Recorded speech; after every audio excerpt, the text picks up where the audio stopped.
Hey, welcome to episode 3 of Simple Country Lawyer. I'm your host, Bill Ryan. I'll be talking about law and politics and the politics of law. Now, I just want to give a general disclaimer for this episode and really for all episodes.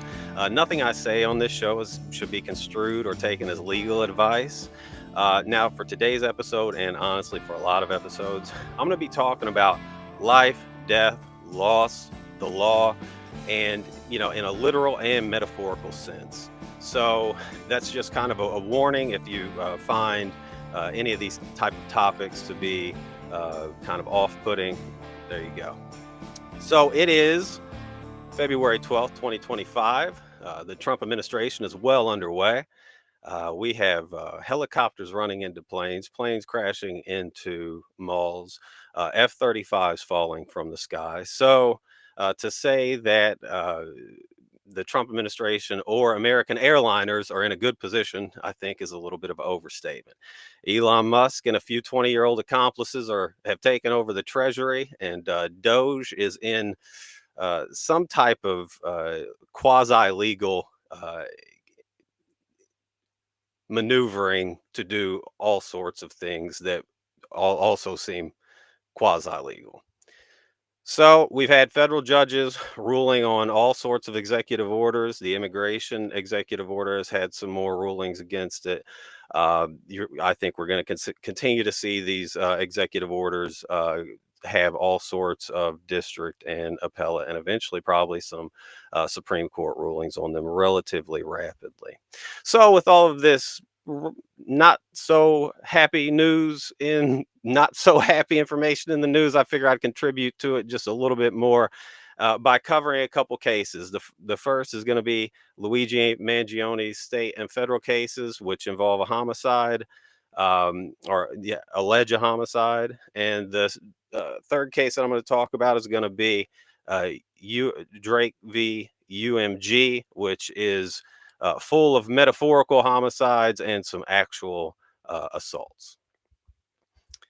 So with that, I'm going to go ahead and, before I jump into Mr. Mangione's state case, I'm going to go ahead and give just a brief taste of what many medical providers go through in their operating within the modern healthcare system. It's 2025 and insurance just keeps getting worse. I just did 2 bilateral deeps and 2 bilateral tissue expanders for patients. And I've never had this happen before, but during the second deep, I got a phone call into the operating room saying that United Healthcare wanted me to call them about one of the patients who was having surgery today, who was actually asleep having surgery. And, said I had to call right now. So I scrubbed out of my case and I called United Healthcare, and the gentleman said he needed some information about her, wanted to know her diagnosis and whether her inpatient stay should be justified. And I was like, do you understand that she's asleep right now and she has breast cancer? And the gentleman said, actually, I don't. That's a different department that would know that information. And I was like, well, she does need to stay overnight tonight. And you have all the information with you because I got approval for this surgery, and I need to go back and be with my patient now. But yeah, it's out of control. Insurance is out of control.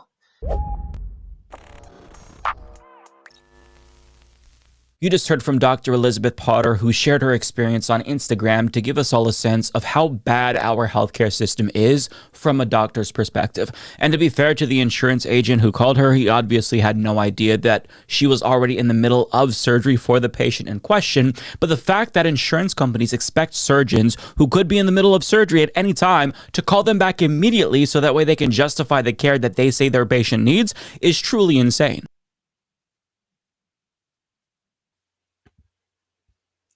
It's truly insane is how that video finished.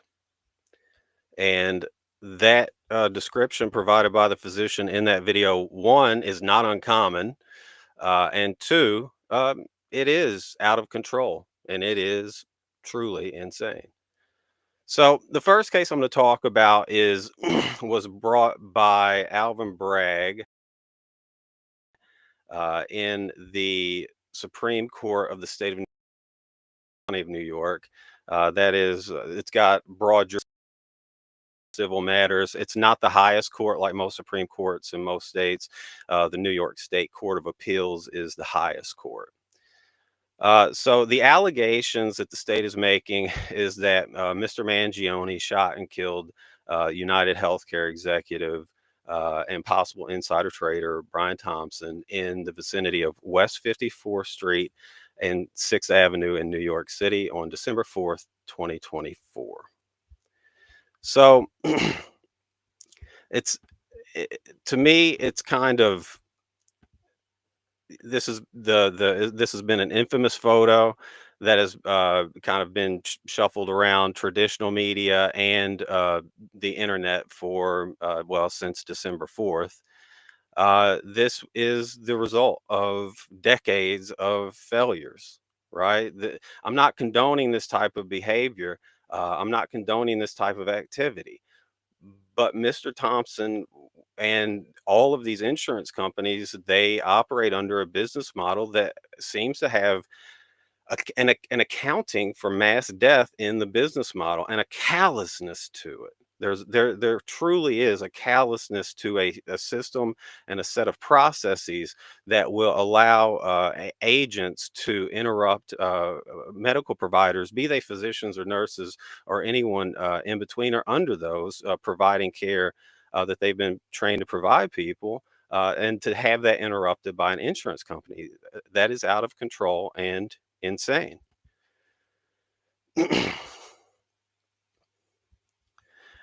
Now, Mr. Mangione is alleged to, be the person in the previous image.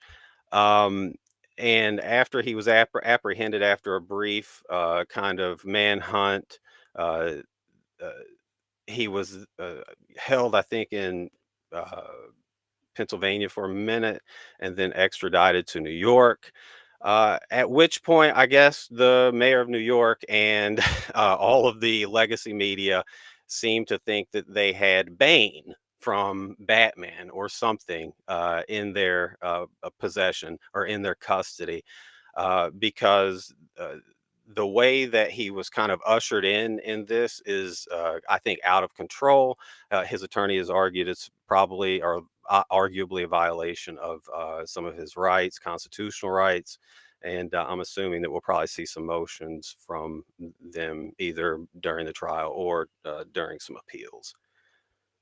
That's one thing I want to hit home with Mr. Mangione's case is that regardless of the process, the shortest path to I think him uh, being released from state custody would be going to trial with everything and the juries nullify everything. I mean, that would be a roll of the dice, and obviously, I think an extremely risky strategy, but it might be the kind of how things play out because this will probably be a case, and it has been a case that is public spectacle as much as it is, application of any type of legal precedent or system. I mean, the assassination was on video. This perp walk was just over the top and on video. His first appearance for these charges, I think, in at the state court, he and his attorney. Let me see here. Yeah, he and his attorney they described people described it as twinning. Some people believe that maybe the attorney is telegraphing a potential strategy. Obviously, that I think the most logical and path of least resistance kind of inference here is that they've got the wrong guy.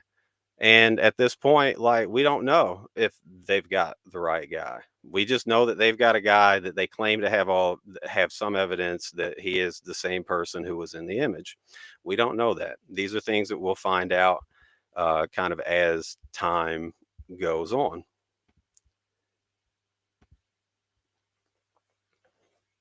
I'm not going to go over each count here or each charge, just for the state charges in New York. Again, they've been brought out of um District Attorney Alvin Bragg's office, and he was recently, I guess, banned from federal buildings by Trump. So we'll see if that's enforced or even if it's even possible. Anyway, there were three counts of murder, including murder as an act of terrorism, and then seven possession of weapons charges, and then one charge for forging an ID. So I really just want to focus on the murder in the second degree as a crime of terrorism. I I don't know why the state charged it like this, because maybe the state wants to make this about a referendum on insurance. I don't know that that's a good strategy for the state, but you do you. So the way the law reads, it says the defendant in the county of New York on or about December 4th, 2024, with the intent to intimidate or coerce a civilian population, influence the policy of a unit of government by intimidation or coercion, and affect the conduct of a unit of government by murder, assassination, or kidnapping, committed the specified offense in murder in the second degree, in that the defendant, with intent to cause death of another person, caused the death of Brian Thompson. Okay, so again, this intent to intimidate and coerce a civilian population. I mean, I don't. I, what's going to be at the heart of this case, in my opinion, from a policy level, is going to be the fact that the insurance companies are profoundly predatory. I think that when you look back at a policy level, I don't think they make a lot of sense at this point in the healthcare system. They are very much like parasitic. So and it's not, it's like it's common knowledge at this point. There have been books written on these things. This is where the delayed, denied, defend, some version of that was etched on the bullets. So there was a book written on this. There were books written. There have been books and documentaries and all types of creations of propaganda and just of analytical value of this system over time. That it doesn't just show in the data. There's endless counts of the healthcare providers, such as the physician in the video at the top of this episode, that they experience this. They experience their or that they're often prevented from providing adequate care to or timely care to patients because of insurance, policy. So I don't, you know, I don't know who is meant to be intimidated or coerced, and especially the unit of government. Do you really want to suggest? Do you want to equate these insurance companies with a government? Because that's a whole other thing. Because these insurance companies are not just the shareholders, CEOs, and agents. They're also lobbyists, and these lobbyists they erect all kinds of barriers to ensure that this system never changes. I mean, Barack Obama campaigned on universal access to healthcare 17 years ago, right? And this within the last several months, this happens. So it just shows any effort for reform in this system over the last many decades uh, has not really, I think, adequately addressed any of these things. So technically, the unit of government is upholding a somewhat genocidal policy. It is a genocidal policy, and the lobbyists have that government have co-opted that government essentially legally by donations. And so I don't know if the state wants to like take some of these arguments to the jury. I don't know why you would charge it. Maybe it gets amended away. Who knows? But uh, I just don't think that there's a civilian population that is identifiable outside of uber highly paid executives. Um, and the unit of government, influence of policy unit of government. Yeah, I mean, the policy's terrible. You would think if the government wasn't co-opted and if the government was not turned against the public, that it would do something about these things, but it doesn't. Um, yeah, so first, I think that the state's going to have to prove that they got the right guy. Assuming that the evidence, shows that, then they'll go into all of these other charges. But I, uh, I don't just because they might make some of the murder charges, they might not assuming that they have the right guy. So th- it's being reported by WHYY. It's a PBS station. Prosecutors anticipate that these charges are likely going to be the first to go to trial. He's got some charges, no, I don't think murder charges, but some false ID charges in Pennsylvania that are going to stay open until everything has been adjudicated. And then that kind of, I guess, is a good lead in or in to the federal charges. Now, the federal charges were filed on December 18th. Let me see if I can.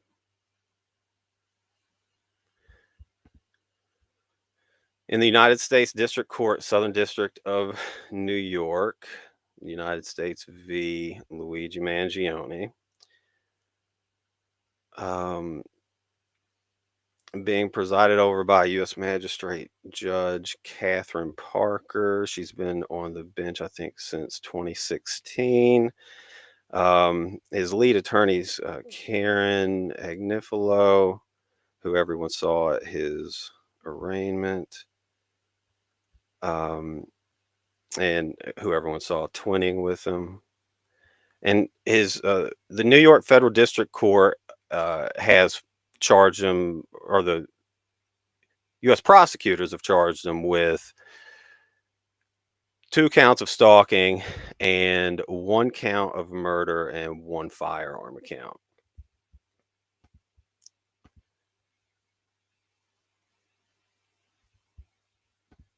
So count 1 is stalking. So in travel in interstate commerce, it's carries a penalty of life or any term of years. Count 2 is another stalking, use of interstate facilities, life or any term of years. Count 3 is murder through use of a firearm, which carries a max penalty of death.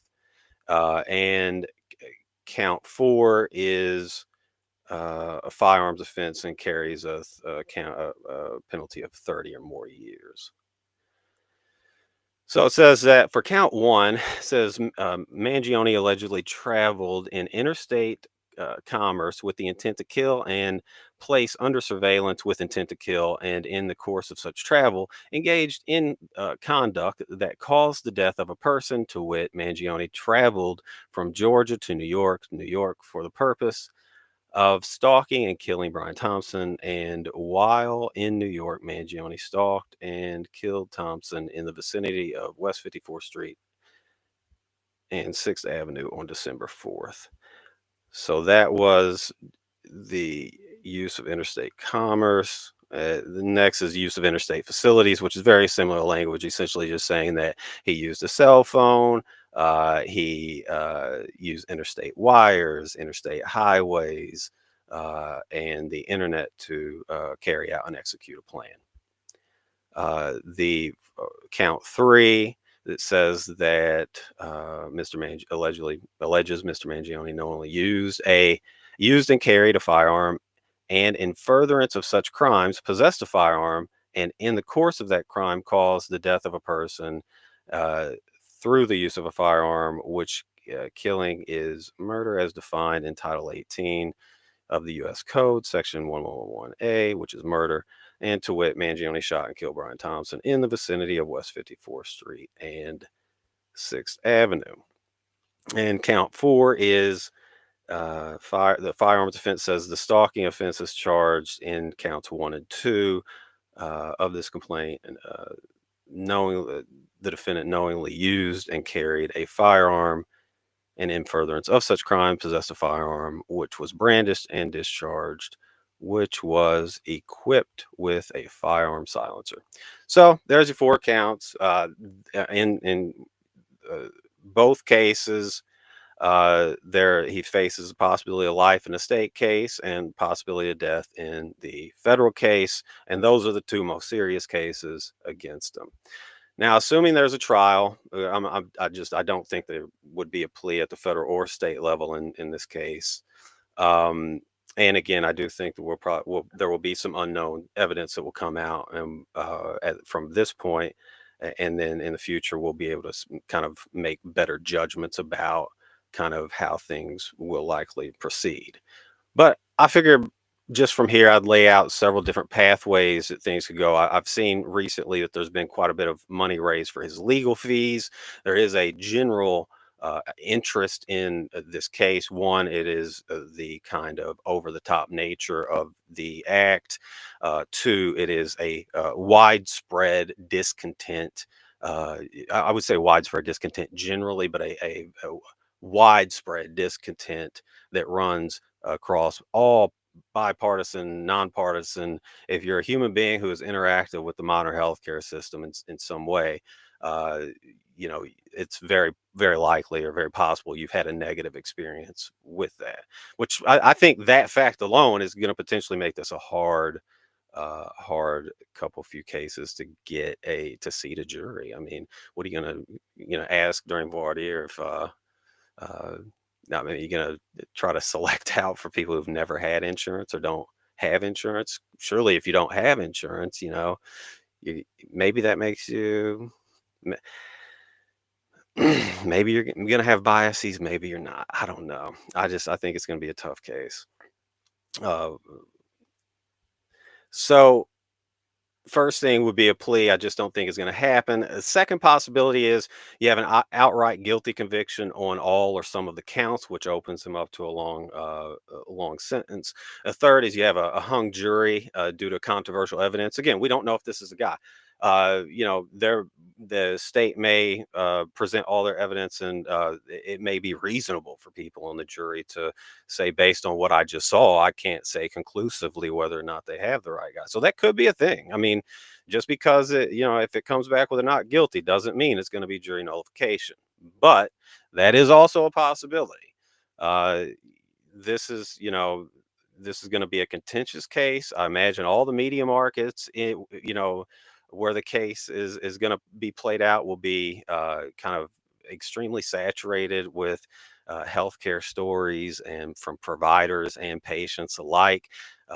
You don't really have to go too far through your friend list to find providers or patients who have had just terrible experiences with the system. So now that those are all like just kind of just during the proceedings. There's also, assuming if there is a conviction, there would be an appeals process. Well, there would be sentencing, then there'd be an appeals process.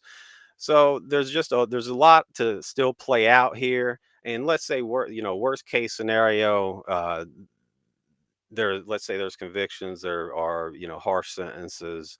Um, Even then, it's not over, right? Look at Mumia Abu-Jamal, look at Assata Shakur, look at Leonard Peltier, look at Julian Assange, look at Sirhan Sirhan. I mean, these cases particularly, I think, have a possibility of serving as a potential flashpoint or point of connectivity for a lot of different movements. One would be the healthcare issues, or to just elevate healthcare issues, because healthcare is still such a major issue for most people in the modern America. Another thing to kind of highlight um, is the fact that he's opened up for the death penalty. Anybody who's really paid any attention to the modern criminal system should know, or even modern states, really. It's like if you look at modern states, they're really just conglomerates of lobbyists and corporations. These people should not be allowed to kill people, even under auspices of law.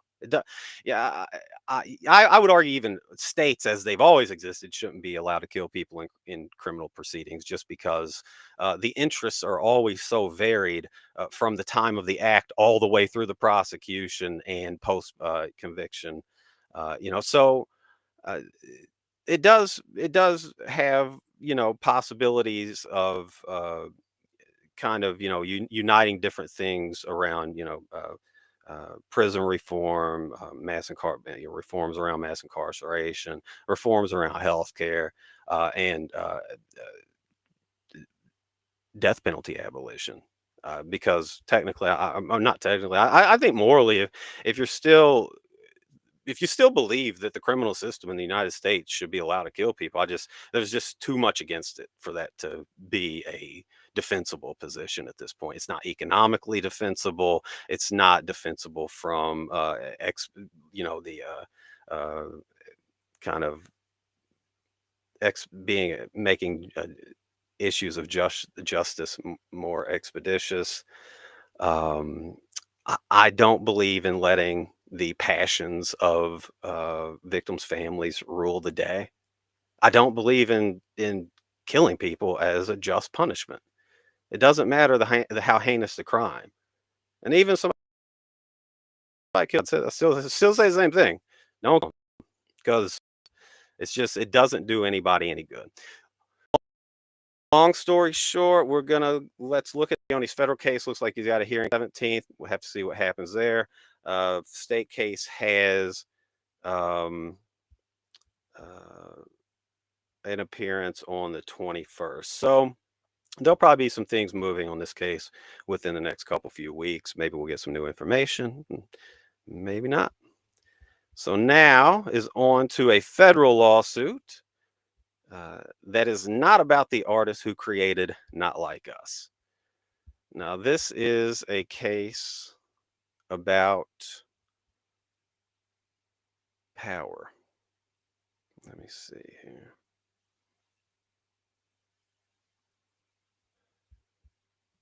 Okay.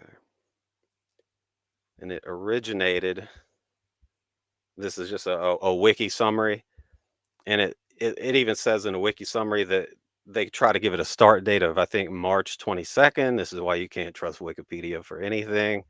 This was a beef between two prominent artists that had spanned a very long time, and it really started in October 7th. I'm just going to give a very brief summary. Uh, so essentially, Drake and J. Cole said they were better than Kendrick, and then Kendrick said, "No, you're not." Then Drake called Kendrick short and said Kendrick's kids weren't his and that he beat his partner. Then Kendrick told Drake's mother and father they did a terrible job raising him and that he's doing a terrible job raising his kids. Then Drake called Kendrick short again and said he couldn't rap, and those kids aren't yours, and you beat your wife. So Kendrick circled back around, called him and his friends all pedophiles and sex offenders in a very popular song that has been in all the charts and was just performed, essentially, I would argue, flawlessly at the Super Bowl with several other recent songs of his. And somewhere between the release of that song and the playing of that song at the Super Bowl, Drake filed a couple lawsuits.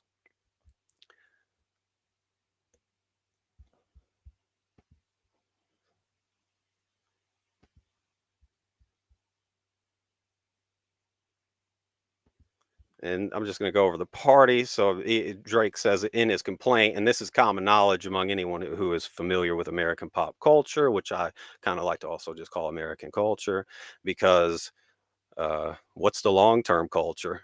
White supremacy, racism, and colonial imperial domination? I'll pass. So uh, Drake's career spans 2 decades. This is also true with Kendrick Lamar. Even though this lawsuit is not against Mr. Lamar, it is against Universal Music Group, which makes money off of both of them. That's the other thing that I'll get to later. But Mr. Lamar, Mr. Graham, and UMG all making bank in this beef. So Drake's one of the best-selling music artists of all time. It says this was alleged in the complaint between 2010 and 2024. Drake released 8 studio albums with more than 170 million albums sold, including 244 million singles sold. It says Drake has had 13 #1 hits, so he's very well known. And as he acknowledges, he's a public figure by any measure. And just the whole public figure standard just kind of has an impact on defamation analysis. So Universal Music Group is a behemoth music label. It is the biggest. It is a Dutch American multinational music company. I think it said in one of its filings that the UMG is actually a subsidiary of UMG NV, which is Dutch. In Dutch, it says Namloos Vennootschap, which just means public company. So I'll get into that all later. It's kind of crazy. It's like you got a major Canadian rapper for a Dutch label that's also got an American subsidiary. And you have an American rapper in Kendrick. It's just, we're all over the place. So it says, so according to the complaint, UMG is a world leader in entertainment. UMG is engaged in the business of acquiring, administering, licensing, exploiting, and otherwise monetizing a catalog of copyrights containing musical compositions and sound recordings. UMG investor relations. So this is from its investor relations website. It says we own and operate a broad array of businesses engaged in recorded music, music publishing, merchandising, and audio visual content in more than 60 countries. In 2023, it had a revenue of $12 billion. So I'm assuming the profits were hundreds of millions, likely into the billions of dollars. It says, so Drake's complaint alleges that in its 2023 annual report, UMG boasts that it has a catalog of more than 220 artists, 3.2 million recordings, 4.5 million owned and administered titles, and that at the end of 2023, UMG had 61 of 100 tracks on the Billboard Hot 100 list, which is just astounding. Says Billboard reported that in Q1 of 2024, UMG represented 33% of record label market share, and that on social media platforms alone, music owned by Universal Music was streamed 11 trillion times in 2023. I don't even know how to process that. So yeah, it's just UMG is just a behemoth. Now Drake has another case out in Texas. That's not going to be the case that I'm going to go over here. I think that case is actually waiting on a motion to dismiss filed by UMG. And I think they actually anticipate a similar motion to be filed in this case. And I have to be honest, I think UMG probably prevail. But courts do courts. So Drake is represented by Wilkie Farr and Gallagher. UMG is represented by Sidley Austin. Both of these are highly respected and regarded firms.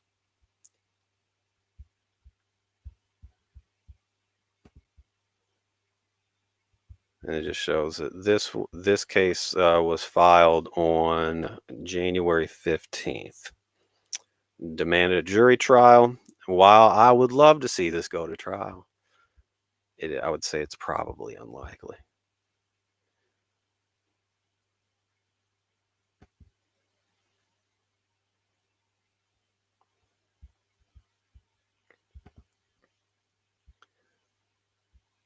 So I'm just going to keep this image up there. It just shows all the three claims that are made. So defamation, and defamation per se, harassment in the second degree, and violation of New York General Business Law 349. So the first claim, Drake's attorneys acknowledge, hey, he's a public figure. Says UMG, and all these are allegations. Anything I say here is just should be assumed to, have allegedly put in front of it. So it says UMG caused the publication of, participated in the publication of, and or reasonably could have foreseen that its actions would result in the publication of a series of false and defamatory statements of fact about plaintiff, including by and through its agents, making the statements itself and republishing the statements on its website and social media. So, as a reasonably foreseeable and intended result, defendant's statements and actions, others repeated and amplified these false and defamatory statements. So Drake alleges UMG intentionally made false implications through the false statements. The defamatory meanings of defendant's false and implied statements of fact are apparent from the face of the publications, refer to Drake by name, often are accompanied by images of symbols, items, places, and other depictions known to be associated with Drake and or are reasonably understood to be about him. So they just say that what anybody who watches Beef knows. But if you didn't watch the Beef, and maybe this is, or the Super Bowl, or have not just looked at any media in the last 6 months regarding any type of, American pop culture, I'll just kind of convey that what the lyrics of the song, and several songs, and it wasn't just, Lamar going after Drake. Drake made these accusation. None of this happened in a vacuum. These are two public figures engaged in artistic creation that is known to get over the top. And again, he doesn't want to appear to be a rapper who had a beef that wound up in a lawsuit, but that is what it is. So he essentially says that the statements UMG published about Drake are reasonably understood to state or imply that he has a history of engaging in and continues to engage in pedophilia and sexual relations with minors, engaging in sexual criminal acts, including sex trafficking, is a registered sex offender, uh, harbors in his home individuals who are registered sex offenders or engage in acts that would require them to be registered sex offenders. So then he goes on to say these statements and implications are false and defamatory per se, in that they impute criminal activity punishable by law and damage Drake in his trade office or profession. UMG published these false statements with actual malice, with knowledge of their falsity, or with reckless disregard as to their truth. UMG knew or should have known that the defamatory statements, all of which are verifiable, were and are false. UMG failed to assess or investigate the falsity of the defamatory statements, despite inherent improbability and obvious reasons to doubt their veracity. It says UMG had no basis on which to believe the allegations, knew them to be false, given UMG's longstanding contractual relationship with Drake, and continued to publish them. UMG statements damaged Drake's reputation in the general public, in his professional and personal life, in his neighborhood, and with friends and relatives. And as a direct and proximate result of defendant's conduct, Drake has suffered significant general, actual, consequential, and special damages, including without limitation impairment of reputation and standing in the community, and his professional, personal humiliation, mental anguish, and suffering. Yeah. Okay. I mean, you did go into a beef with Kendrick Lamar, whatever. So UMG was aware of the ongoing harm Drake was experiencing, including because of the news reports. Okay. So, and I'm going to get into some of the facts. I just wanted to read the allegations just so you kind of knew what was being alleged. And then I'll do the claims being made, and then I'll go into some of the facts in a, in a minute. So the second claim is harassment in the second degree. It says UMG engaged in a course of conduct and repeatedly which alarm and seriously annoy plaintiff. UMG published, promoted, and profited from a coordinated campaign to smear, threaten, and discredit plaintiff.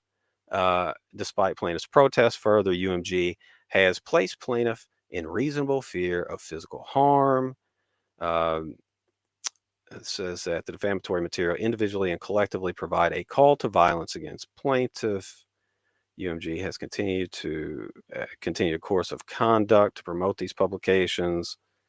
UMG has done so despite being a major business partner with Drake, having knowledge of physical violence and threats at Drake's home. Okay. Let me see. And in the light of Drake making UMG aware that the statements were false or allegedly false. Let me see. It says that UMG's course of conduct in publishing specific and unequivocal threats of violence has placed plaintiff in a reasonable fear of physical harm. Okay, plaintiff security guard was taken to hospital with serious injury in a shooting. Okay. And then says that this is paragraph 222. It says, while its initial motive was financial, UMG lost any legitimate purpose to continue its course of conduct in the face of Drake's public and private denials. I just don't think that's true. And as a direct and proximate result, it says Drake suffered significant general actual consequential damages, mental anguish and suffering, emotional distress, etc. And then the last one is, or the third claim is New York General Business Law, Section 349. So it's pay for play. It says defendant engaged in deceptive acts and practices in the conduct of business, trade, and commerce by covertly financially incentivizing third parties to play, stream, and promote the recording, and then by making materially false and misleading representations of the recording's popularity to consumers. Okay, UMG paid at least one party to use bots. UMG then touted the recording's number of streams, while knowing at least 30 million of those streams were false or fraudulent. UMG also provided at least one radio promoter to engage in pay for play. A reasonable consumer of music would be materially misled by these deceptive acts and practices. It's a little absurd to suggest that Kendrick's music was spread broad and wide because of UMG's business practices in this particular moment, just because of the beef. But that's for these attorneys to hash out. I'm just kind of throwing stones from the sidelines. It says these deceptive acts and practices were consumer oriented because they were directed and disseminated to the general music consuming public. Okay. The alleged deceptive acts and practices occurred in New York. Okay, let me see. It says plaintiff was injured as a direct and proximate result of defendant's deceptive practices on streaming platforms because each time the recording, meaning Kendrick Lamar's song, was artificially streamed, Drake's songs received a disproportionate share from the pool of royalties collected based on the streaming data. I'm just saying, man. I don't. Maybe UMG did engage in some of these. The claims made subsequently, or that I'll go over subsequently, a lot of them are very vague allegations, right? Anonymous reports. So I mean, because some of this feels almost like hurt feelings. I can't imagine how he feels after the Super Bowl, and now Kendrick's like, you can't blame what has happened after the Super Bowl on UMG. So it says the plaintiff was separately injured as a direct and proximate result of defendant's deceptive acts and practices in the radio industry because every time the recording was played, Drake lost an opportunity for one of his songs to be played. That's right. We were, what was it, like Family Matters? Was that a song that he released? That's what has not been played because Not Like Us has been played too much because UMG has been just dropping that Not Like Us coin in the slot and running it through their systems. We'll see.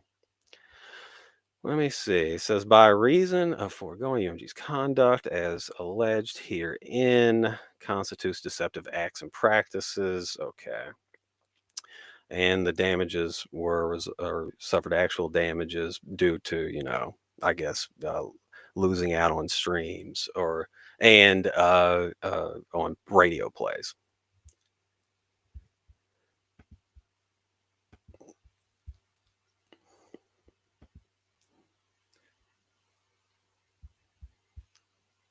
And this is some of the album art in question. This was in the complaint. This was the cover art for Not Like Us, which was just Drake's house with the implication that it was, had all these folks on a sex offender list. So I'm just going to now cover some facts that are kind of, some of them are, real relevant to the case, and some of them are just interesting because while I'm not really sold on the defamation or harassment or deceptive business practices, I'm absolutely I strongly oppose centralized corporate power. I think it's extremely destructive. I think it allows a very small number of executives and lobbyists and politicians and a few other wealthy families and actors to have disproportionate control over policy and everything. And it's a problem, including culture, as I'll talk about a little bit further down. So it says that in the middle of the night on May 7th, says an armed group of assailants drove to Drake's residence. Someone yelled "F Drake," and at least one gunman began to open fire. And one of Drake's bodyguards and friends, or same person, a bodyguard and a friend, was shot and had to be taken to the hospital. So yeah, I mean that's terrible. I abhor all violence personally. Not a huge fan of it. But at the same time, when emotions run high, things do happen.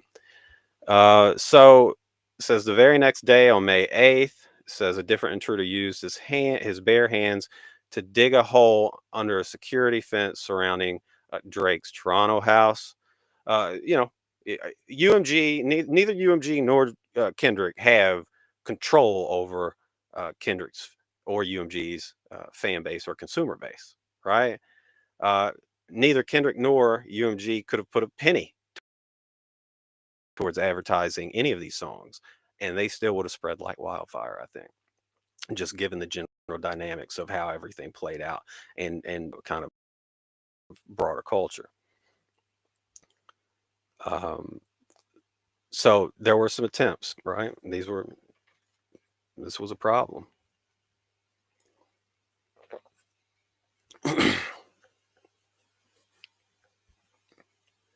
Let me see. It says on May 9th, the very next day, another break-in happened. Says, let me see.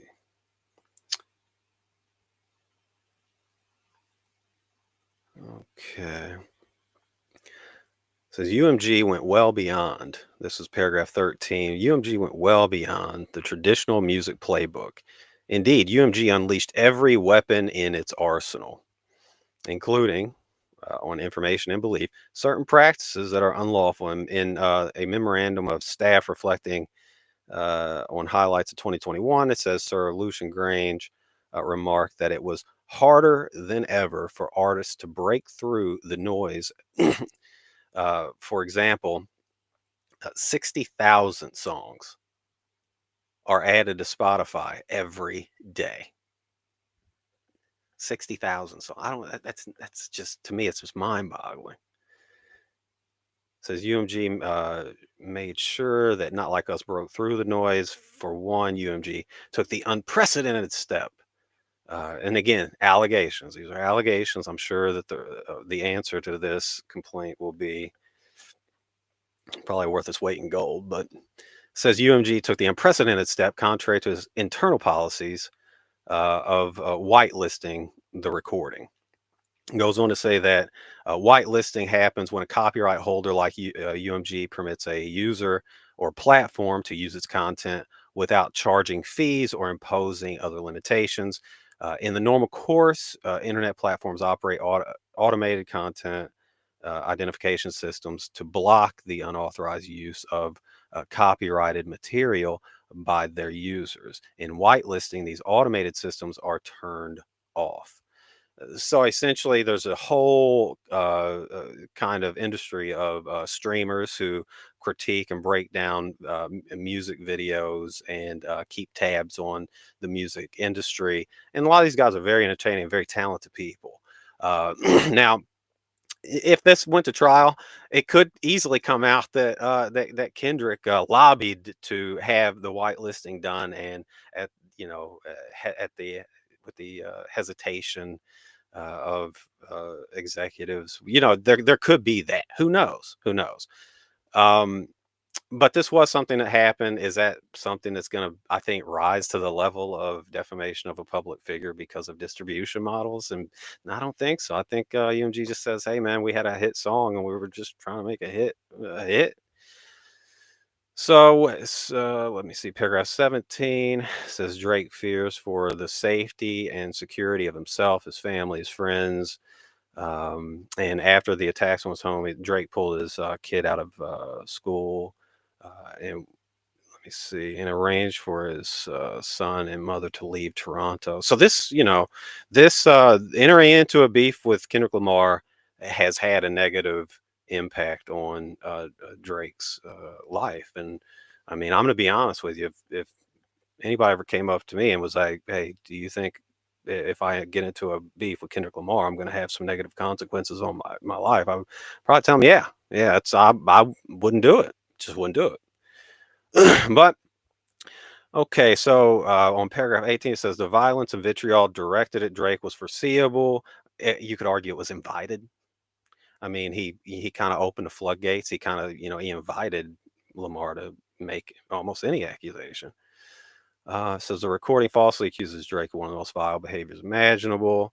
Then it goes on to say that, or to acknowledge that, a conspiracy theory expert has just said, conspiracy theories often bring in, a lot of different types of people. They're very charged. And then I think they even talk about Pizzagate at one point. When you bring children into these conspiracy theories, the level of supercharge just goes stratospheric. And that, it's kind of, I think, at least arguably what possibly happened here. Says UMG understands just how dangerous these kind of false allegations are, and then he goes on to explain that I guess some of the executives at UMG were maybe at least called into question with Epstein and Diddy, and they were very quick to quash them. And he's saying, "Hey, you all were quick to quash yours. Why not me?" Well, they didn't get into a beef with Kendrick Lamar. Let me see. In stark contrast, yeah, Drake confronted him. Let me. Okay, then he says, with his own record label having waged a campaign against him and refusing to address this as a business matter, Drake has been left with no choice but to seek redress against UMG. He says UMG may spin this complaint as a rap beef gone legal, but this lawsuit is not about a war of words between artists. This lawsuit involves no claims against Kendrick Lamar or any other artist. Indeed, it is about UMG, the publisher, and exclusive rights holders to Lamar's music, and its malicious decision to publish and promote through covert means false allegations about Drake that UMG knew were false, explosive, dot, dot, dot. It says that notwithstanding a relationship spanning more than a decade, UMG intentionally sought to turn Drake into a pariah, a target for harassment, or worse. UMG did did so not because it believes any of these false claims to be true, but instead because it would profit from damaging Drake's reputation.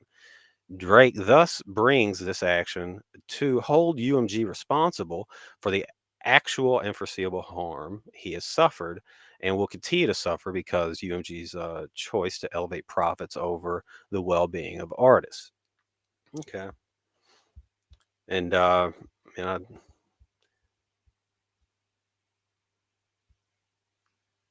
he's not making It's making some points.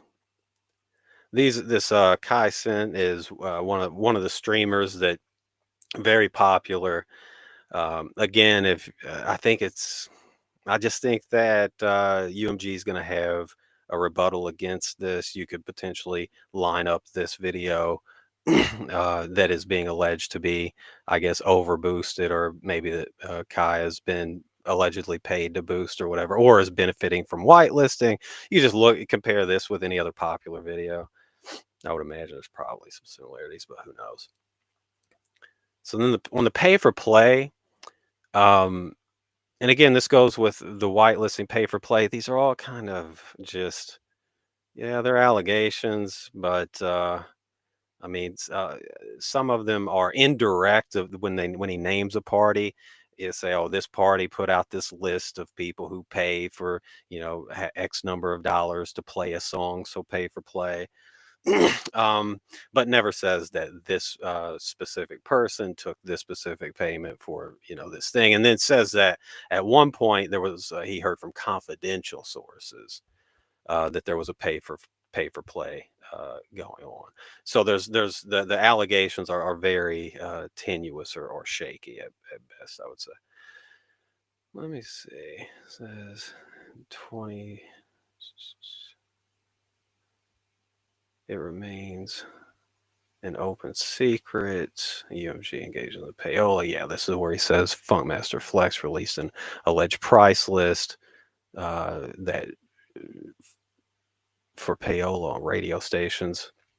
350,000 for pop radio, 250 for urban radio, 100,000 for a mix show, 3 to 5 grand per song. Other whistleblowers in the industry have made similar. Yeah, okay, so payola goes on. That's probably something that should be addressed. Though I'll be honest with you, corporate central power is a problem. It's a problem in the health insurance industry, and as I'll talk about briefly, it's also a problem in the music industry. It says on Information Belief, UMG charged Spotify lower than usual licensing rates for the recording for Not Like Us in exchange for Spotify affirmatively recommending the recording to users. So this is kind of, there's one point where he's like, hey, you could type in anything on these searches and Not Like Us comes up. I mean, okay, maybe at a trial you bring in Spotify and they just say, hey, when we have a popular song that is in the stratosphere anyway, it's gonna pop up like that. I'm I'm for this thing going to trial because I'd like to see the back end of these things. I'd like to see how these businesses operate. But I just don't think that this is gonna do it. We'll find out in probably a month or two. Makes allegations that bots were used to stream. The UMG paid to use bots to stream the Not Like Us video. UMG employed a similar scheme on social media by paying social media influencers and that kind of thing. So there you go. He entered into a beef with Kendrick Lamar. He got caught. The charges each artist was making in this beef got charged, as they historically do in beefs. Kendrick did what he does, which is just make phenomenal art and music. And I would say he won the beef and will probably prevail in this, or UMG will probably prevail in this suit, though maybe at some point some other labels or artists or something will really take seriously, and I'm sure many of them do, because I'm sure that there are a lot of people in the industry. This is the issue with corporate central power. If you're on the inside in that nerve center and you're, tied to that budget and you're making money and making decisions that, show how to operate this company, you like this centralized power and this kind of monopolistic behavior. However, if you're an up and coming artist and you see a label that can destroy a massive, you see it, well, you see a dynamic, because it wasn't just a label. Drake asked for a beef with Lamar. I don't think any of this happens without that, but that's a whole other thing. So This was a consensual, kind of beef though that did wind up in a lawsuit, and it's one where they all materially benefited regardless too. Now, I don't know if could ever be if there are private rights of action under antitrust law for some of these labels, UMG being the biggest one. But if there are, that's possibly a way to go, because you do have major labels who can at will destroy one of their artists, and even have financial incentives to destroy their own artists, which, you know, I just think it just reeks of centralized power. Uh, so again, as Mr. Lucian Grange said, UMG works harder than ever to help artists break through, and it's harder than ever for artists to break through. And that there are 60,000 songs added to Spotify every day. Um, it's just hard to wrap my head around that. So currently, the music industry is dominated by the so-called big three. That's another kind of theme. It says it was when Drake and J. Cole put out their song. J. Cole intimated that, oh, it's just the big three, right? Then the next one, Kendrick was like, no, it's just Big Me. Well, in the music industry, it also turns out that there is a big three, with UMG being the biggest of the big three, followed by Sony. And UMG has 39 or so percent of market share. Sony has 27% or so of market share. And Warner Music Group has about 19 to 20% of market share, with independent labels having about 14% of market share. And I don't know I will explain this. Just I don't even know if it needs to be explained. But there is a possibility of collusion in dynamics like that. You can collude to boost or suppress music. I mean, I'm not arguing that the dynamics that Drake lists out in this complaint aren't possible. I'm just saying I don't think that I would emphasize them in this specific dynamic as much. Where I would emphasize them a lot more is just in the general industry dynamics. But there are a lot of sophisticated labels and music actors and attorneys, so everybody's going to do what they want to do. I'm just going to say, I mean, it is clearly an industry with major corporate centralization issues. I mean, UMG is like what Amazon is. It is to what labels. It's like what Amazon is to the internet. It is a wily beast, almost unknowable at this point. And if you can't outline something and know what something is and how it functions, should it exist? Probably not. So, Universal Music says, this is alleged, this is in the complaint, paragraph 44 says, Universal Music says it exists to shape culture through the power of artistry, because music is unique in its ability to inspire people. That power to shape culture and inspire people is apparent in the numbers. It says in 2023, they had the annual catalog of 220 artists, 3.2 million recordings, 4.5 million owned titles. Again, they, as I stated earlier, in 23, at the end of 23, they had 61 of Billboard's top 100 hits. There's something going on there. It's not that they just had 61 of the best songs, right? I mean, that is there's clearly some avenues that they've got there that that others don't. So yeah, and then the music owned by Universal in 2023 was streamed 11 trillion times. That is a lot, and that is just a tremendous amount of power. And I'm gonna show this video real quick. This was a very popular video a couple few years ago.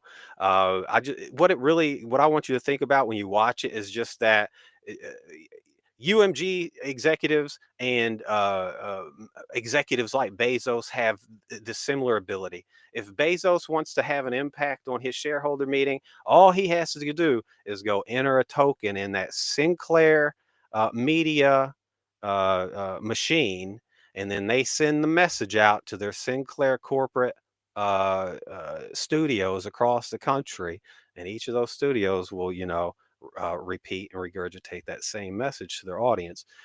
And that is a lot of power. Hi, I'm Fox San Antonio's Jessica Headley. And I'm Ryan Wolf. Our greatest responsibility is to serve our Treasure Valley communities, the El Paso, Las Cruces communities, Eastern Iowa communities, Mid-Michigan communities. We are extremely proud of the quality, balanced journalism that CBS 4 News produces. But we are concerned about trouble and trend of irresponsible, one-sided news stories plaguing our country. The sharing of biased and false news has become all too common on social media. More alarming, some media outlets publish these same fake stories without checking facts first. The sharing of biased and false news has become all too common on social media. More alarming, some media outlets publish these stories that are true without checking facts first. Unfortunately, some members of the media use their platforms to push their own personal bias and agenda to control exactly what people think. And this is extremely dangerous to our democracy. this is extremely dangerous to our democracy. This is extremely dangerous to our democracy. This is extremely dangerous to our democracy. This is extremely dangerous to our democracy. This is extremely dangerous to our democracy. This is extremely dangerous to our democracy. This is extremely dangerous to our democracy. This is extremely dangerous to our democracy. This is extremely dangerous to our democracy. This is extremely dangerous to our democracy. This is extremely dangerous to our democracy. This is extremely dangerous to our democracy. This is extremely dangerous to our democracy. This is extremely dangerous to our democracy. This is extremely dangerous to our democracy.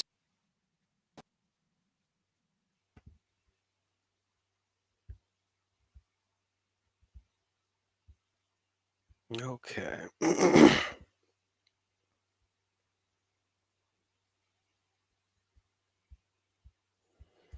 Okay.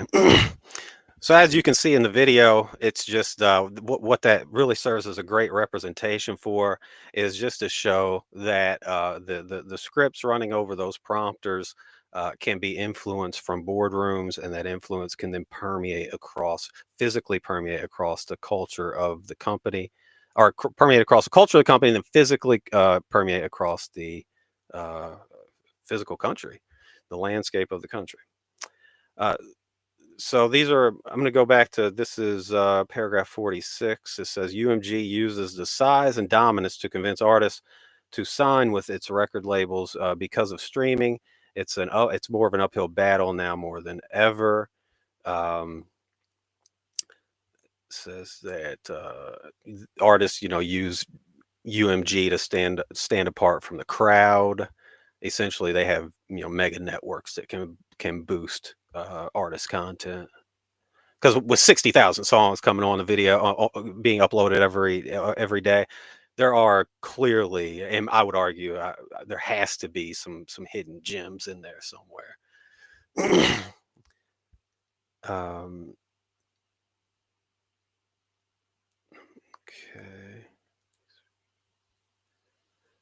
Says in paragraph 40, the complaint alleges, in its own words, UMG is the world leader in music entertainment. UMG is engaged in the business of acquiring, administering, licensing, exploiting, and otherwise monetizing a catalog of copyrights containing musical compositions and sound recordings.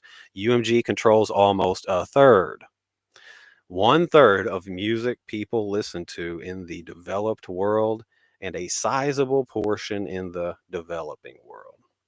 I mean, you do have a tremendous impact on all sorts of culture when you have that kind.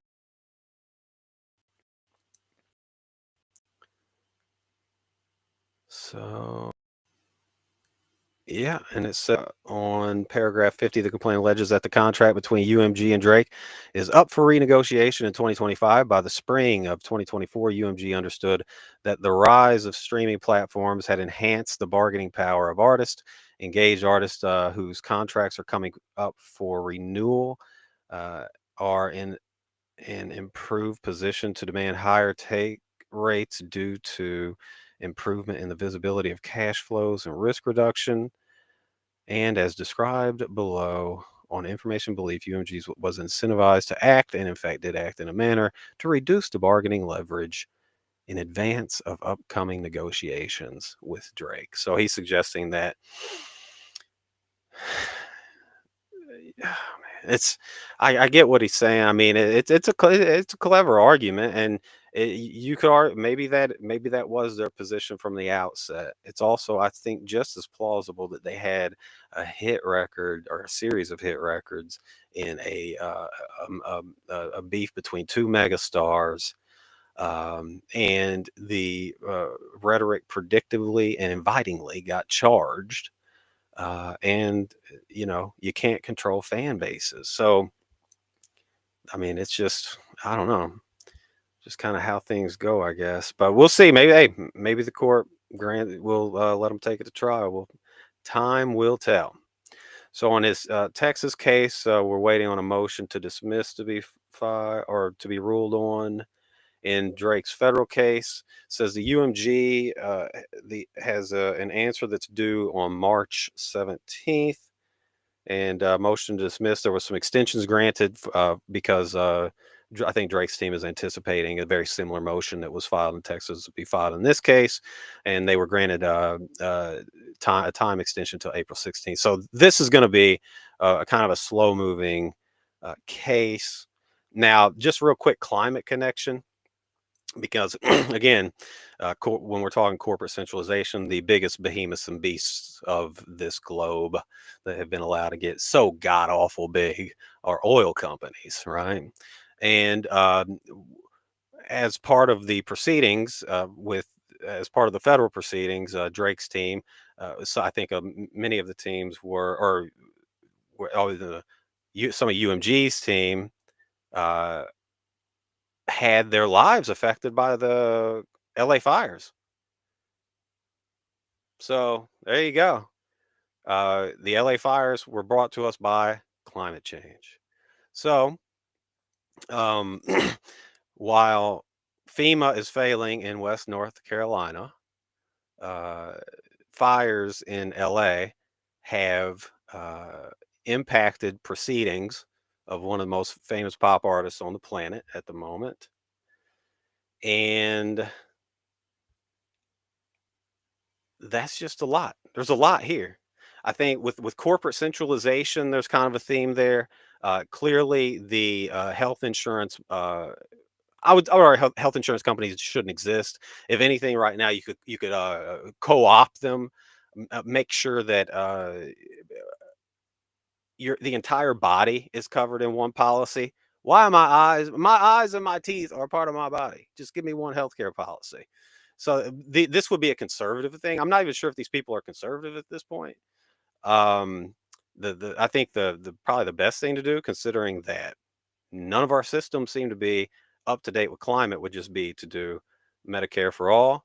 Maybe that could be another part of universal health care could be kind of given breathe some more life into that as part of a kind of a broader effort in the Mangione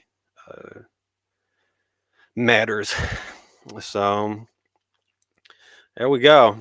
Essentially, we'll just kind of, I guess time will tell kind of how these cases go. I don't think that I don't think it's at this point in time. I don't think we have enough evidence to know much about Mangione, but you can still kind of broadly lay out, like I did, some pathways. And with Drake, there's probably going to be some more suits because at this point in time, I don't know that I don't know that he's got this career in music. I guess he could go back to playing bars or small clubs or something. But I would say that he's probably gonna, he's probably got a vendetta against UMG. and maybe some other labels. So maybe he launches an antitrust case against them. The centralization's there, I think, but the centralization's everywhere, right? The centralization is cross sector at this point. So it'll be interesting. It's interesting to just see this all kind of in juxtaposition, because we are all living with the negative consequences of it. And that's the episode. So let me see. What's this? Yeah, you can find me on YouTube, simplecountryLawyer.com. Subscribe, like, share, do all those things. You can find me on Substack, Twitter, and Instagram at Simple Country Lawyer with no vowels. And enjoy the rest of your life.